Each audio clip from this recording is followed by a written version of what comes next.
Software for that gets a little bit more complex, and so because this is an introduction class to microcontrollers, I wanted to leave those really hard topics away. Now, the protocol that we're studying today is a hard protocol because in this protocol you can actually share the same data line between a bunch of systems. So that means that if you have a master, which is the one that controls most of the communications, you can have multiple slaves talking on the same line. So this is a master-slave configuration. So there is two lines that are necessary. One is called the data line, and the other one is called the clock line. And then what tends to happen with this I2C protocol is that I have now the ability to simply have a different slave. So let's say that I call this slave B. And then now I can take clock against clock, and then I get data against data, and then you can have two people sharing the same lines. Now, the problem with this is that we right away know that a system like this has to be half duplex, right? You remember the conversation we have about duplex. Duplex means the ability to communicate back and forth at the same time. So a full duplex system is your phone, right?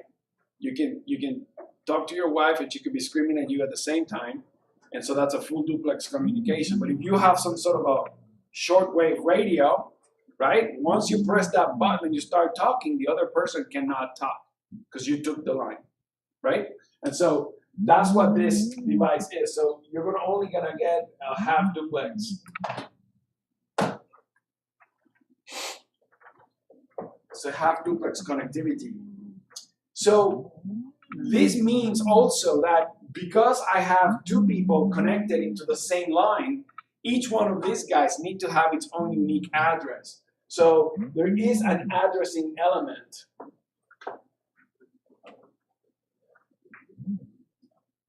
That needs to be taken into consideration. Like, for example, if we're going to start giving addresses, I have to just supply some sort of a hexadecimal number that will identify this specific circuit. Now, this circuit's come in two formats. There is a 7-bit address, I2C system, and there is an 8-bit address, I2C system. And so the 7-bit address I2 system, what it does is that it allows you to have up to 128 different devices connected on the same line. That's what it does, okay?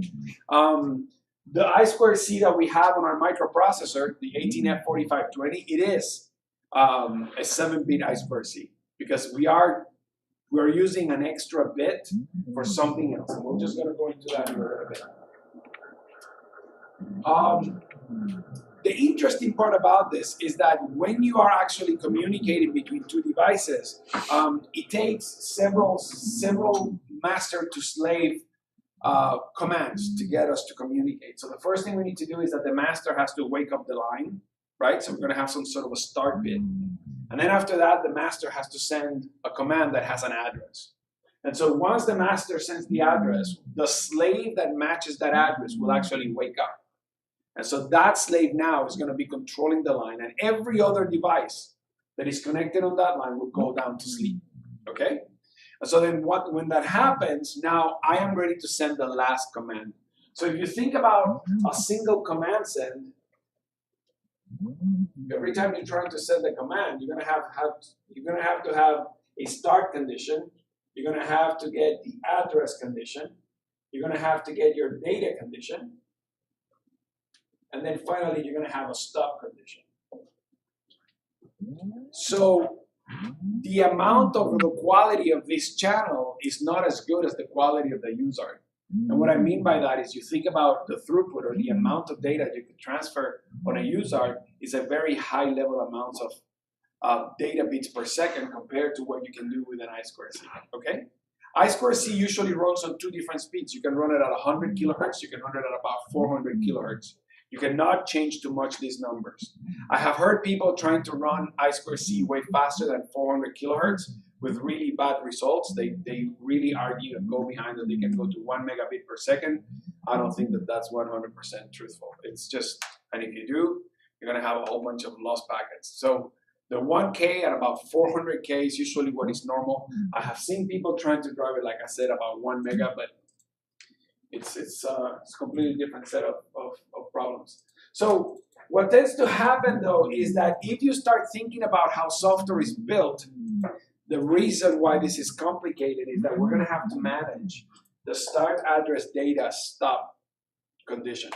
Okay, so here is where I have to make a decision as a teacher, right? I have to figure out two things. Number one, am I more interested in you understanding how the circuit works internally, even though you don't know how to use I2C? Or I teach you how to use I2C, I hide some of the stuff that is happening inside for now, and then get you to experience how I2C works. And then after you're accustomed with I2C, then we'll just reveal what's inside, right? And so I decided I'm going to use the second route, all right? I'm just going to try to show you how you set up I2C the easy way, get you to connect a few circuits with it, and then once we're done with that, and you're comfortable with, yes, I can handle this, then we can try to big bang our way into the internal circuitry of the I2C. Okay? So here's what we're going to do. Two things that I want you to remember that are extremely important. If you're going to have an I2C line, every one of these connectors, the masters and every of the slaves, require pull-up resistors on the line because they're not capable of pulling the data up to power. The circuits are open collected circuits. So what you're going to have is that every single one of these lines require a single resistor up to power. The resistor value, it really depends on every manufacturer. I have seen values from 1K all the way to about 10K per line. And usually what you do is that you gotta go to the data sheet for the manufacturer and determine what is that pull-up resistor value that they recommend. I personally like to run them at 4.7K when I have nobody's input. So if I look at the manufacturer and the manufacturer doesn't give me any kind of inclination what's the resistance necessary for that I2C, I tend to run them at 4.7K. Why 4.7K? The reason why I run it at 4.7 is because through my career, every time I went either at Hughes Aircrafts or I went to NASA, everybody was running their I2Cs at 4.7K. However, after I started working on my own, I started to see that 10K was actually quite famous around the admiral community. And so I have seen a lot of 10Ks happening lately. So look at your manufacturer and he will tell you what those resistors are. If you do not put those resistors in, the system will never work, okay? So these are external resistors that you're gonna have to find. All right, so we got our data lines and we got our clock lines. So here is how you set up VCW, CCS setup. So here's how the setup occurs. You're gonna need a pre-processing command called /use and you're gonna write I2C, just like that. And so you're going to type parentheses, and then you type the word master, comma, and then you type SDA, and here's an important tidbit that we're going to keep in mind. This is going to be pin C4, and this is the data pin.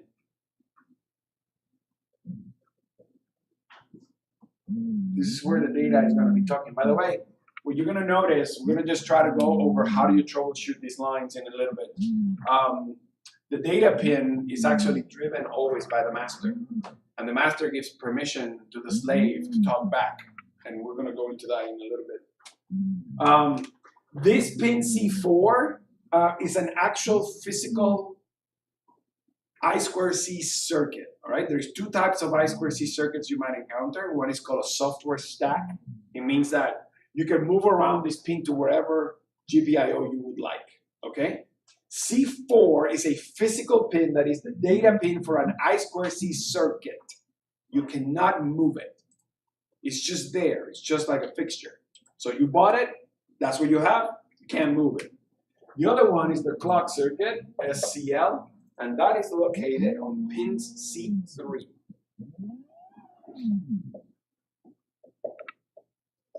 Then we're going to use the words slow. No semicolon because this is a pre-processing command.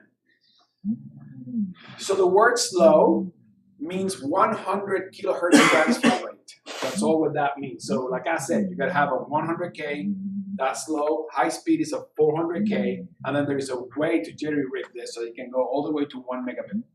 But I will never teach that to you because I'm just doing you a disservice. But you can jerry-rig these I2Cs to go faster. It's just, I never had good luck with them. They always become unreliable, and then they call you, and then you don't want to pick up phone calls. All right? So this is the way that you set up your master. If you're going to be setting up your slave, so this is how each and every one of the slaves is going to be set up like this. So you're going to go pound use, I2C, and then you type slave, and then you just follow the same commands, except that we're going to have one more command at the end. This is pin C4, this is SCL, pin C3, slow, and then we got one more.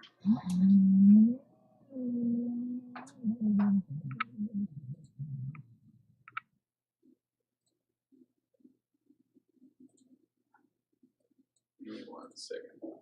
Oops.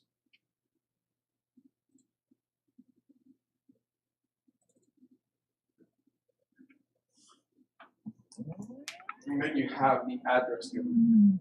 So you just type address, and then you put a number, any number. I want you to remember that the most significant bit on that address command has to be clean, right? So I'm picking hex 10, so that means that you need 7 bits. So there's going to be, this is your address. This is your data direction. Should the address be 2 S's on the top too? Yes. So that's your data direction, okay? And we're going to explain the data direction in just a little bit. And does the semicolon have to be on that one as well? No, no semicolon. I'm so sorry. Thank you so much. It's a pre-processing command. Are you doing this 2 times or 1? 2 different microprocessors, by the way. Oh, 2 different. Absolutely. So this is the master code. And on a different file, you're going to have your slave code. So these are going to be 2 microprocessors running 2 different pieces of code on each end, and you're trying to get I2C to work between them. Now, most of the applications that you're going to encounter in I2C usually do not bring 2 microprocessors into the game, like per se. In other words, you will have the ability to program the master, but the slave usually is programmed by somebody else in a factory somewhere. And then they tell you all the setup that they need for you to interact with it. So I2C is one of the most famous serial communications protocols for sensors.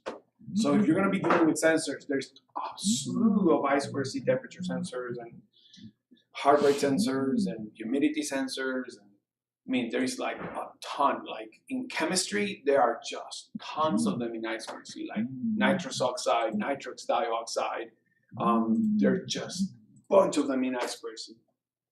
And so what tends to happen is that this particular address, if you're dealing with a sensor that you purchased from somebody, this address is already pre-given to you in the data sheet. It tells you what's the address of this particular sensor. So when you buy these sensors, you have 2 choices or 2 forms of sensors. One is a sensor that has a addressable command line, and then there is sensors that have hardwired addresses on them that you can't change the address anymore. And so when you purchase those sensors, if they're hardwired, you have to make sure that you purchase them with different addresses. Otherwise, they will collide. They get a bus collision, and they will never talk. You know, you learn those the hard way when you're starting. So, all right. Does it make sense? So right now we're just calling this guy 10. Notice that you cannot call this guy 80 or anything higher than 80, because then I'm starting messing around with my data pin. This is a direction pin that the machine uses to determine who's talking when. Okay? Any questions so far? It's making a little bit of sense. Now, when you start thinking about your main code is actually quite simple. Your main code will go like, let me go back to this.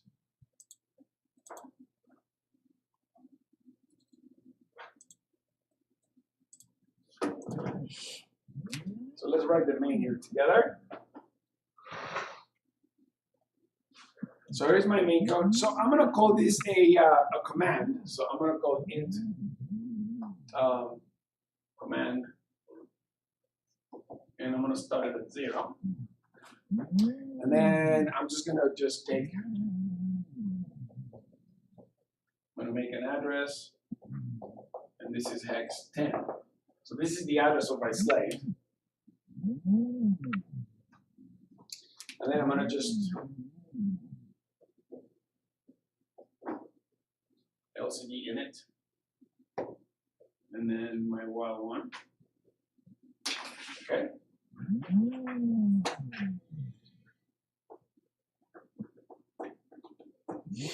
And there's a couple of commands that we're going to learn. One is called I2C start. This is the starting condition. The way that starting condition works in I2C is exactly the same way that the starting condition operates in your UseArt. Line goes high, and then when you start working, the line drops. So when you go from high to low transition, the machine knows that you're about to begin. If you remember, these lines are pulled up to power, so when the circuit is inactive, the lines are high. So if you take a multimeter and you stick it into an I2C line and you look at it, anything that is high all the time is telling you that the line is idle. That's all it means. And so you know that communication has begun. They call it the starting condition, is when the machine just goes from high and it drops straight to low, and you know that here's the condition, we begin. So there is a little bit of time that happens, and the amount of time is depending on the baud rate that you choose.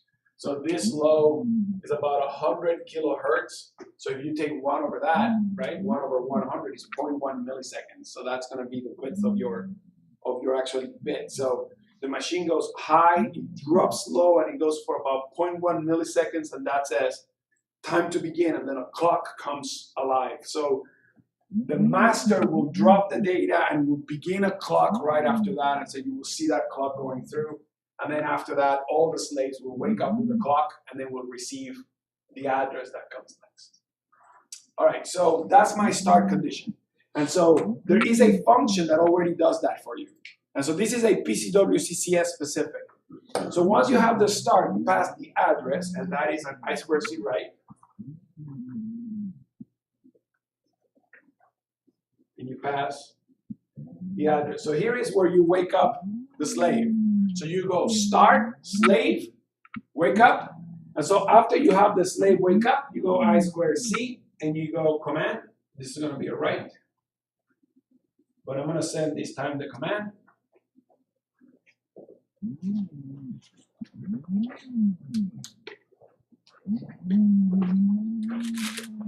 So would the address be the hex over there? Correct. So if this hex number is on your slave, this is a different piece of code somewhere else. And so somebody told me that that's the guy I want to talk to. So now in your code, imagine that I wrote this one and you wrote this one. So you ask me, Alberto, what is the name of your slave code? And I say, oh, my address is 10. So in your code, you say, all right, I'm going to put it, my byte address is going to be 10. So that when I say address, now you're talking to my machine. See that? But mine in particular is different because you can't have the same one. Because you're the master, you don't need any address. The master is addressless because you are the one that is coordinating everybody. So you don't need an address.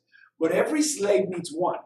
It has to be different. Exactly, and they have to be different. So if you have a secondary slave, you can call it 20. All right. Or something So like that. you would have to set another like byte address kind of thing. That's right. Then what you do, when you have a whole bunch of them, you make an array. Yeah. And then you put the addresses of all your slaves in a big array. And then you can just search in your array for the one that you want to hit. We're going to do an example in a little bit that has more than one processor. So you can see it talking to multiple processors at the same time. And so then after you do that, there is an I2C stop. And that's the stop condition. And the stop condition, what it does is that it takes for 0.1 milliseconds at 100 kilohertz, it's going to keep the bit low, and then it just brings it straight back to high. So you see that transition to high. So this protocol is actually quite simple to troubleshoot. There's a start bit, there is an 8-bit packet, and then there is a stop condition. There's nothing else to it. So it's very easy to follow. And the distance, like how thick are every one of the bits has to be pretty steady, especially the stop condition. That stop condition must stay the allotted amount of time out, otherwise the receiver will not see it. Yeah. You mentioned sensors before, and that one of those could be a slave. So are we assuming Yes. that those sensors have a microcontroller in them or Yes. a processor? They do. They do. Most of these sensors have little micros embedded in them, like this tiny little, the whole protocol has to be in there already. What you're going to encounter in real life is that most of those I2C protocols are faked, because I2C is a protocol that you got to pay money for. And so there's a lot of companies that do not want to pay to say that my system is I2C. So there is I2C compliant, they call it. So an I2C compliant system is not truly real I2C, it's fake I2C. Which means, it means the following. Remember how in UART, we talked about a circuit. And I have this value that I dump into this register called TXReg. And I dump it in there, and the machine, we never did this in software. The machine did it. The machine figured out the parity, it figured out the bit rate, it figured out the framing, and it sent it through. And then on the other end, it receives it magically. It broke it apart, and it grabbed the data, and it gives it to me in RCReg, right? That's called a hardware-supported protocol. It means I don't have to do it in software. I just supply it to the hardware does all the magic, and boom, I clean my hands, I'm done. I2C, this particular I2C is like that. The magic is done by the system. You just come in and you say, hey, just give me a start condition, here is your address, here's what you need to send, stop. And the machine will just package it all for you and will do it. Sometimes when you go to real life, you will find out that if you put in your processor, in my processor, I enable an I2C system, and I try to interact with the sensor, they don't talk. And it's because their protocols are not compliant. So what does that mean? It means that now I have to fake the protocol through software. I have to create a start condition. I have to make my own stop condition. I have to send the bits one at a time. I have to put delays to make sure that the thickness is just right. So all that stuff has to be done by hand. And that's what we call a software stack. I'm stacking my software against this protocol by hand. And so in the last 3 projects we work on, we always find that we got to create our own I2C compliant code.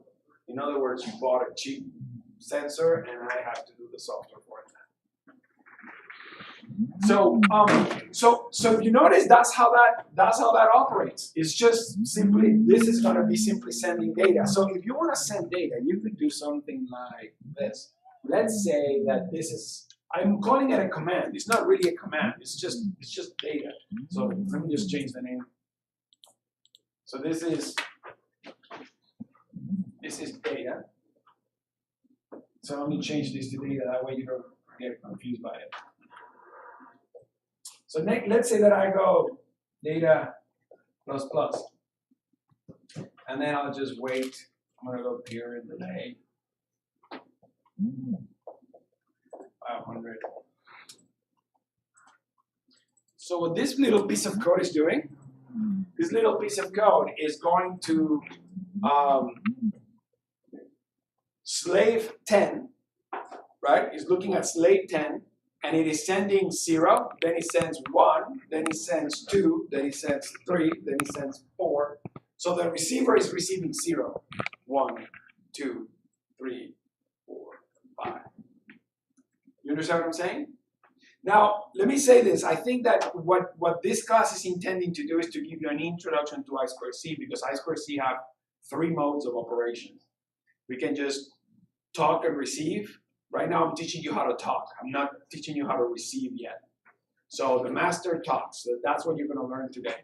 A second mode is when the master talks and then asks for the slave to send data back so that we listen.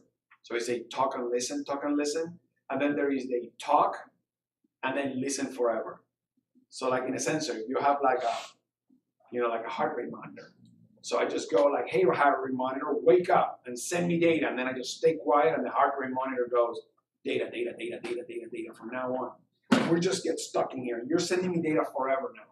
And the master is just receiving. So even though the master is called the master, it initiated an exchange where the receiver is going to be now sending data all the time. So the slave is going to be sending data all the time. So for now, I just want to teach you how does the master talk to the slave.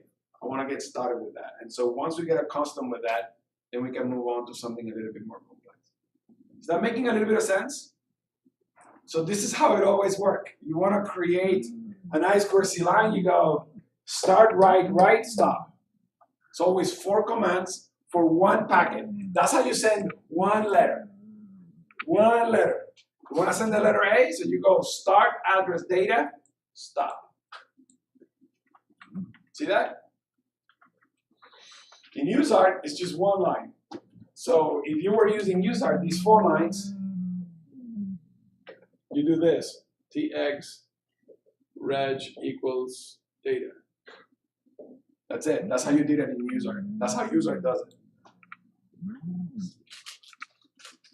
See that? Don't panic there. Now, the part that I'm going to show you now, this is a little painful. And this is due to the fact that the circuit that we're using is the 2nd generation I2C. There is about 4 different generations of I2C out there. And yeah, we have to field all these commands. So here we go. Let me try this.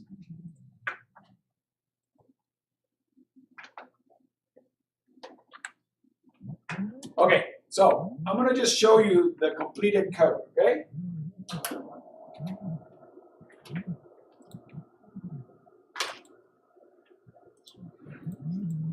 I'm going to be posting this online.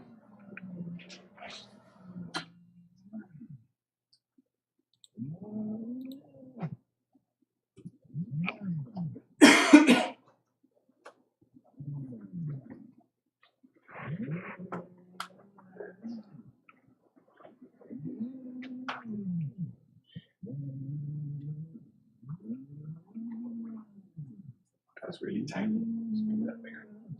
Why, isn't it? Yeah. You gotta hit see the computer. I don't have pass through. You see this one? Yeah, that one.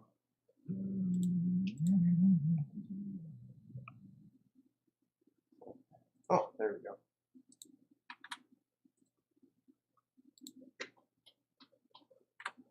Okay. So here's the master. So notice the simplicity of the master command.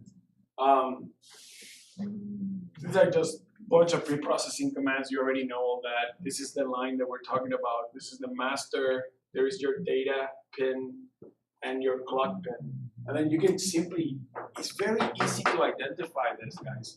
You just open the data sheet, look at the pinout, and look for the guy called SDA and SCL. It tells you which ones are, by default, the hardware I2C lines. And then what happens next is that I want to create something that I want to send the number 0 through. There is no specific command for this. This is nothing more than some data. And then that's the address I want to send it to. That's my slave. This example that I'm showing you here is when you have 2 different slaves. And so one slave is sitting here at position 10 and the other slave is hitting at position 20. And so what I want to do is I'm going to send a number between slave A and slave B.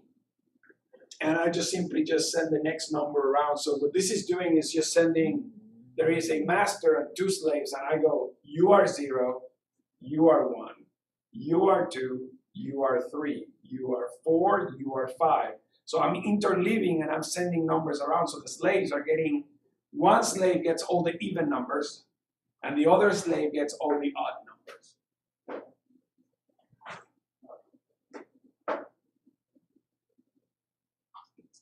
So do you not have to put the second slave in the byte address? If you notice, this is the address of slave number Yeah. 2, and this is the address of slave number 1.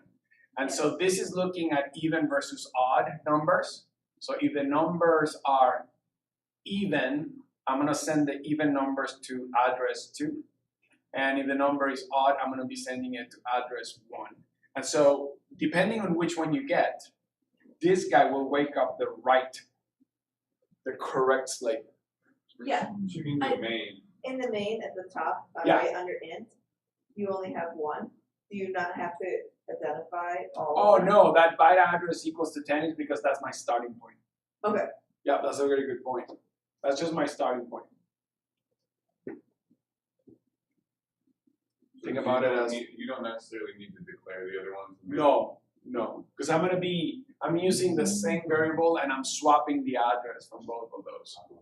Just a kind of like a simple example. Idea was I'm going to be sending the number 0 to one command, and then when it becomes 1, I'm going to send it to a different processor, and then it becomes 2, I send it to the next processor. So one processor will get all the evens, and the other processor will get all the odds. And that will show you how to talk to a slave. So that is the easiest way to get introduced to I2C. You know, kind of like talk to a slave.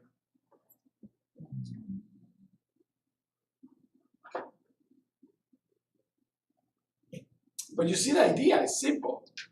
It's just choose who, talk. Next, choose, talk. Next, choose, talk. That's it. All right, so here is the slave. Here is the part that is painful, all right?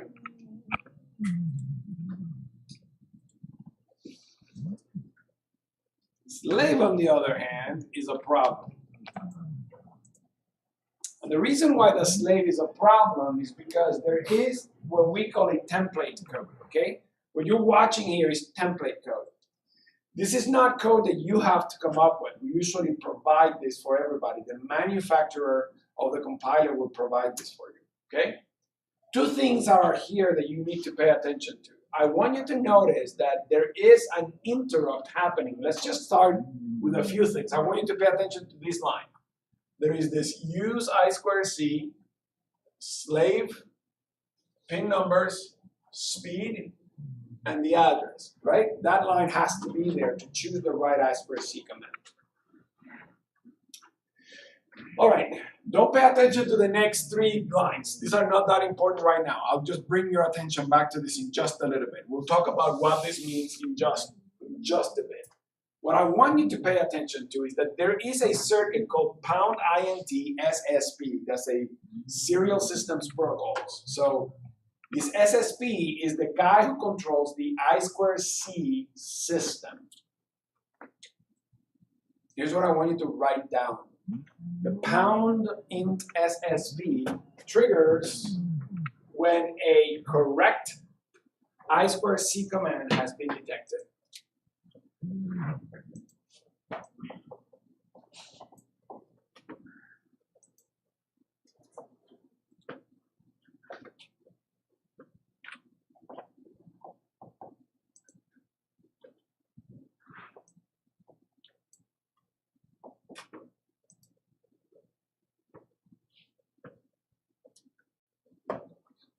Okay? So the #INT SSP only triggers when a correct data packet has been detected. Now there is 4 types of events, right? There is 4 events that are going to trigger this SSP. And here is where the complication begins and why I have to thread really carefully in this topic. There is 4 events. There is the start event, there is the address event, there is the data event, and then there is the stop event, right? We talked about these 4 events, okay? You here with me? Here's what happens. The SSP circuit is not a monolith. This is not the same throughout manufacturers. Every manufacturer handles I2C SSP events in very different ways. What do I mean by that? the SSP circuit may or may not respond to a start command. And the SSP circuit may or may not respond to a stop command because the implementation of the I2C is not standardized. This is a very simple protocol, but because it is not standard, it makes it difficult to handle. Now, if you take a look at the microchip world, within the microchip world, there is a variety of behaviors out of the SSP. The software that you see here is a software that is supposed to have an SSP that can detect all 4 events. All of them. It turns out that the 4250 only detects address and data. The start and the stop command are not detectable by this circuit. All right? And so those are things that you learn after by beating your head for 40 minutes, and then you call the applications engineer, and they go like, oh yeah, the 4250 do not support start and stop detection. What do I mean by that? Okay? Let me try to guide you through this. This piece of code is going to execute only when one of these 4 events happen. It is your job to figure out which of those events was the one who did it, right? So you have a piece of software that is going to, as a piece of hardware, that will interrupt when one of these 4 events occurred, right? So if a start command happens and I detected this software is going to run, and it is my job to figure out, was it a start? Was it an address? What was it? I want to know what was it, right? That's the whole idea. And I know they come in sequence. If I detect a start, I know that the next one has to be an address. And if I detect an address, I know that the next one has to be data, followed by a stop, right? I know that for sure. So this code is doing 2 things. I want you to pay attention to the shape. Shape number 1. Am I supposed to talk back to you? That's what the if statement is saying. This is the top. The stop at the bottom is, you are talking to me, and I need to figure out why are you talking to me. See that? Which of the events are the ones that you're sending me? That's what this piece of code is doing here at the bottom. You see that? So, if you think about it, the software in the else side is going to go through start to address, address to data, data to stop, and back to the beginning. Okay? So, what we're doing is a state machine. All right? We're creating a software state machine. Here's how the state machine works. Look. When the system triggers, it's because one of those events was detected. When the event is detected, I'm going to check if the state is the start. I'm going to check if the state is the address, or if the state is data. That's what I want to know. See that? Now, how do you figure out those states? We have to fake them. Here's how you fake them. This variable that is called state, see that? That state is actually a variable that I created up here. Look at this. I created an enum. You guys have ever seen enums before? Enums are nothing more than a list of variables that I can give sequential values to it in a very lazy way. What do I mean by that? I could have called this Bob, Pete, Dan, doesn't matter. The name of the variables are completely immaterial. The fact that I call them type def enum, it means that start is going to have an initial value of 0. This guy will have an initial value of 1. This guy will have 2. And this guy will have 3. Okay? Now listen to what I'm going to say. This is important. What you have in here is a data type. This allows me to make a variable that could be compared against any of these 4 commands. You see that?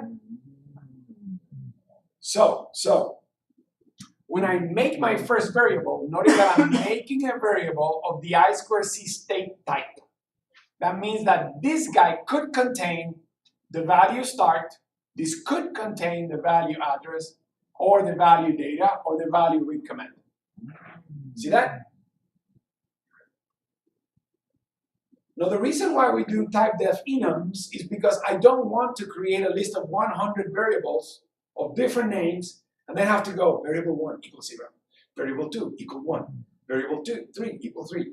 It's just tiring. So when you say enum, this guy begins at 0, and everybody else will take one number more automatically. See that? Okay. You go over like the I2C state on the end of the enum declaration. That's a data type. This is like float.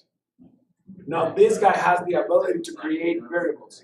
How was that? Not the data type, I guess. Is enum. No, enum is a structure type. It allows me to create a numeric list. So type def is a data type definition of protocol number, so that mnemonic. So this guy allows me now to create data types with it. And this guy tells me that there is a list that is about to come and it's a sequential. And this guy is the data type that I'm going to use to make variables. So that now I use the data type to make that variable. And then this variable now could contain one of these 4 guys. That's the idea behind it.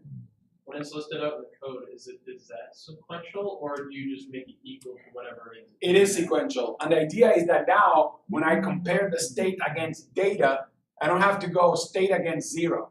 Yeah, because it's already. Because it already contains a number from within. And the idea behind it is that it increases readability. Because 6 months down the road, when I see... The first time you declare it is the 0. And then the second time you No, declare it. no. You choose that. So let me show you So mine. choose that. Yep, your mind is going fast. I like it. So what tends to happen is that you choose the spot where you begin. So for example, I know that my SSP circuit cannot detect the start condition. I know that. I called somebody. I was saying why I cannot see my start condition. I forgot to put it on the data sheet. Our SSP does not detect the start condition. Okay, great, fantastic. What about the stop condition? Oh yeah, no, can't detect it either. Okay, good. So what I did is that I started at address. So if you notice, I took the state of the machine and I said, you know, the next time you wake up, Mr. Software, you're going to be seeing an address. The stop condition, the start condition woke up everybody. The SSP never triggered. Next time you hear something, an address will come through. So the variable itself isn't the declaration. It's just kind of just like a person looking at an array and like saying that's the one. That's exactly right. And you choose the first one that you want. The difference is that instead of using numbers, 0, 1, 2, 3, 4, and every 5 minutes you gotta go back to your piece of paper what the 3 means. I'm gonna call it address and I let the system take care of what I was. To go to the Yes, it knows to go to that one. And so now I started at address because I know that my SSB does not handle starts. I know that. Now, this software, if I just port this software somewhere else, and then all of a sudden they say, yeah, the start bit is detected, then I started at start. Instead of going F-state address, I go F-state start, and then he starts at that spot. And so what this is going to do is that if you really think about what's happening, this triggers because I receive something. So when you receive it, I want to read it. And I'm going to save it right there in incoming. And then I ask the question, am I at the start condition? We know that we'll never be at the start condition because this circuit cannot do it. So that means that the first time this triggers is going to be here. So I'm going to ask, am I at the address condition? If the answer is yes, it means that whatever the heck I got through the channel is an address. I know that. But the machine, the state, now has to be data state. In other words, the next thing that's going to happen to me is that somebody has to send me data. No other choice, right? And so now the machine goes to bed, and the machine triggers one more time, meaning like something came through the channel. This guy wakes up and says, let me read it. I read it, and I go, are you in the data state? Yes, I am. Okay, so whatever was incoming has to be my data. And then I go back to address mode. So this particular system, this SSP goes address data, address data, address data. Why? Because the circuit will never trigger on a start or a stop condition. Does that make sense? Now, if you got yourself a circuit that will actually do start, address, data, and stop, which is one of the rarest, is one of the first ones that you used to have, then you're going to have a if, else if, else if, else if. You're going to have 4 conditions. So you're going to go start, address, data, stop, start, address, data, stop, start, address, data, stop. So you notice, if I start at address, I point to address. If I am at address, I point to data. If I'm at data, I point to whatever I want to point next. So the circuit, if I change colors here quickly, the circuit that we bought, right, is this.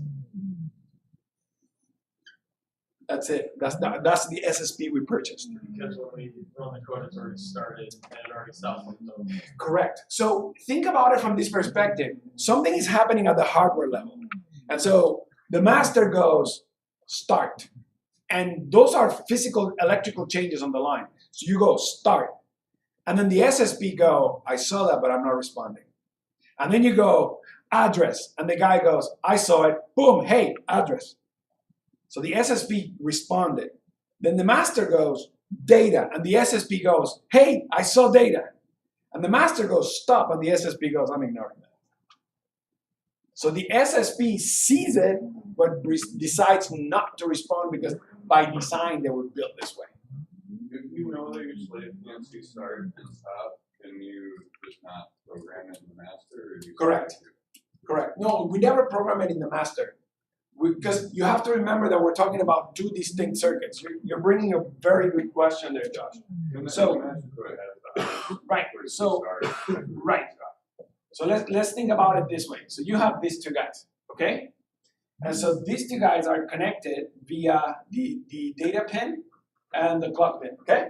So I'm gonna just put these guys up because it's a good idea to always remember they are. Okay, now, here's what happens. This guy is gonna talk to the I2C, but there is another circuit called the SSP circuit. And the SSP circuit is monitoring that guy. I'm watching it like a hawk. This guy says, I saw a start, which is necessary for this I2C. He needs the start. This guy saw it, and he says, I'm not responding. What happens is that the human is not looking at this guy. The human is looking at that guy. So this guy sees the start, and this guy goes, eh. And then this guy sends the address, and this guy goes, hey, I saw that. So what's happening is that the I2C requires all four.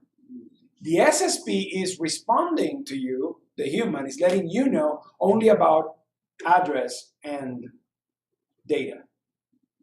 And so if you go to the forums and you kind of like search, and I did this a long time ago, I went to the forums trying to figure out why manufacturers are doing this. And I think it's been a push from the industry that they're saying, look, everybody knows that there's going to be a start. Everybody knows there's going to be a stop. Why are you interrupting a start and stop? Why are you even doing that?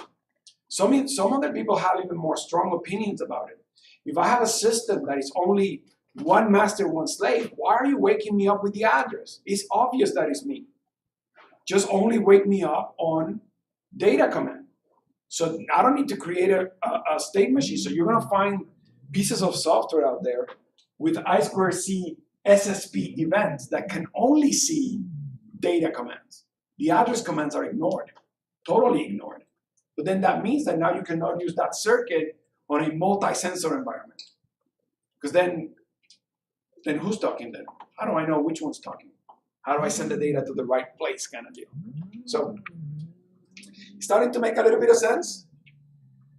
So if you notice what this software is doing is that every time there is an interrupt, I have not talked about this. I mean, if we have time next week based on all the work that you need to do, we'll show you how the slaves talk back. It's just, you have to now create some more software on the slave side to get it to talk back. But the idea is that you gotta use this I2C read command every time an SSP command is detected.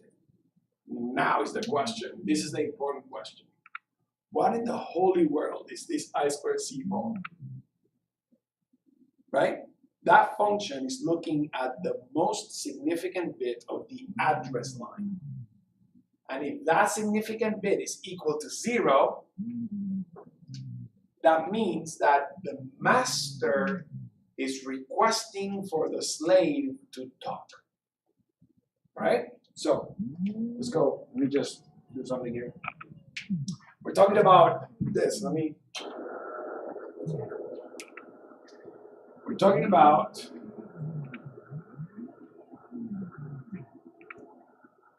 that guy. That pin. See that? So it's every 0. Yes. If this pin is equal to 0, the master is telling the slave, I'm expecting you to talk back to me. You need to send me 1 packet. See that? If this bit is equal to a 1, you are telling to the slave, I am going to talk to you, listen to me. See that? That's why it's called a 7-bit I2C protocol, because the talk versus listen is embedded in the address. If you buy an 8-bit protocol, then you need to have an extra command line to command the read versus write elsewhere. So somewhere else in the hardware, you gotta find that bit. And so the 7-bit protocols are the easiest, the most common one out there. Okay? So that's what I was trying to bring. So that's what you're seeing here. This I2C poll is a read on the most significant bit, and I'm looking at this true versus false. If this is equal to 0, that means that I need to talk. But if this is equal to 1, I'm here. In our case, the case that we're going to be studying today, we're messing around with today, it is always true. Always, always. Okay? All right. Any questions on the idea behind it? I will give you the software in just a few minutes, okay? Now here's the main code of the receiver. So the receiver, the only thing it's doing is making sure that you have digital lines, and then it's setting the C3 and C4 as inputs, because I want to make sure that I got all my commands right. I'll explain this in a little bit, and then I make sure that output B is all zeros, and then I got my address, I got my global. This interrupts is the INT SSB. You remember all this stuff that we used to do, like intcon arrow, PIE equal 1, intcon arrow. Both of them are done with this instruction. See that? Enable interrupts global. That's what that does. If I show you how to do this since day 1, you will never understand what's happening underneath the circuit though. Because this is a lot easier. So if you want to turn on the ISSP, you simply go enable interrupts INT SSP. If you want to enable the timer interrupts, you just simply go enable interrupts INT underscore timer 1. Boom, done. You want to do the CCP1, you just simply go enable interrupts parentheses INT underscore CCP1. Boom, done. You just simply tell which one you want on and the machine will do it for you. See, but now you know how to do it both ways. You know how to either do it through a function or simply just go big, you go big bang it, you go in and turn it on yourself.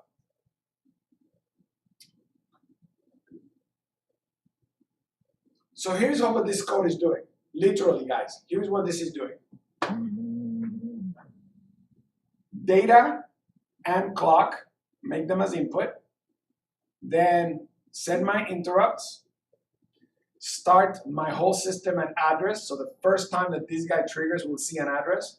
And then whatever I see through the line, show it to me. Wait, go to bed. And so every time this guy triggers, this variable gets updated and the data will show me a new number. In other words, the slave is only printing whatever shows up through the I2C channel. That's it. It's just a receiver. See that? And here's the master. The master main just simply sends the command. Send the command, show you the command that I sent, go to the next one, send the command, show me the command that I sent, and so on and so forth. Okay, here's what we're going to do. I'm going to give you a circuit and 3 pieces of software, right? And I want you to run it. This is always very dangerous to me. I think as a teacher, I debate a lot about what I am about to do. I'm going to give you software already pre-done in the hopes that you will sit down and try to figure it out. Just read it and see if you can start to make sense of what's happening. So we're going to spend the rest of the time trying to figure out what is this circuit doing. And then I'm going to post the lab that you're going to start working today, okay? So that's the idea behind it. All right, here we go. So just hold that there. In there, you're going to have a 3 microprocessor circuit, and you're gonna have 3 pieces of code: slave A, slave B, and slave C. It should look something like this.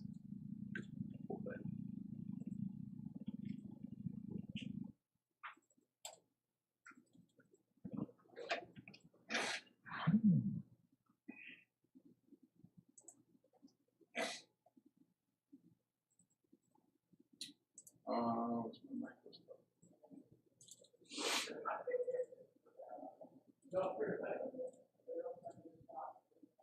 It would look like that. All right. So 4.7K up, and then the data and clock connected on all 3. So you're gonna have master, slave A, slave B. If you load, compile and load everything in here, you're gonna get things to work. Notice that I did not make any changes to the library because I use functions. I did not use any bit banging, right? I was staying away from that. Now, once you get very accustomed to this and you understand the process of catching, we can actually migrate it all to bit banging. It's not that hard, but for some odd reason, the understanding of what the state machine is doing and why we have to capture address versus data on the SSP interrupt has always been confusing for students. So this year I decided to pre-do it. I'll get it pre-done. I tried this in the fall of 16, then I went away from it. I went big bang for 2 years to see how it goes. And for some reason in my notes, I think that students received it better in the fall of 16, so I decided to bring it back this year this way and see how that happens. So, all right, so let's take a look at it. You have the code, try it. All right. We're not done.